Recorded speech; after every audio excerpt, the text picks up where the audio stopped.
ABC নিউজের বিরুদ্ধে করা ডোনাল্ড ট্রাম্পের মানহানির মামলাটি মিটিয়ে ফেলতে চায় এবিসি নিউজ। এজন্য $1.5 কোটি ক্ষতিপূরণ দিতে রাজি হয়েছে প্রতিষ্ঠানটি। ব্রিটিশ সংবাদ মাধ্যম বিবিসি রোববার এক প্রতিবেদনে এ তথ্য জানিয়েছে। এবিসি বলেছে তাদের উপস্থাপক জর্জ স্টেফানোপোলাস প্রমাণ ছাড়াই মার্কিন প্রেসিডেন্ট ডোনাল্ড ট্রাম্পকে ধর্ষণের জন্য দায়ী বলে মিথ্যা দাবি করেছিলেন। এজন্য এবিসি নিউজ ক্ষতিপূরণ দিতে সম্মত হয়েছে। এছাড়া ট্রাম্পের কাছে ক্ষমা চেয়ে আনুষ্ঠানিকভাবে বিবৃতিও দেবে গণমাধ্যমটি।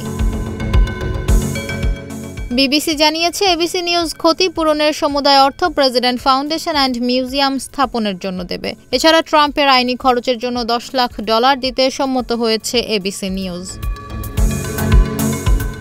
চলতি বছরের 10 মার্চ সাউথ ক্যারোলিনার রিপাবলিকান কংগ্রেসপারসন ন্যান্সি ম্যাসের সাক্ষাৎকার নেওয়ার সময় ট্রাম্পের সম্পর্কে বিতর্কিত মন্তব্য করেছিলেন স্টেফানোপোলাস। তিনি বলেছিলেন বিচারক ও দুটি পৃথক জুরি ট্রাম্পকে ধর্ষণের জন্য দায়ী বলেছে। পুরো সাক্ষাৎকারে তিনি এই মন্তব্য অন্তত 10 বার করেছেন।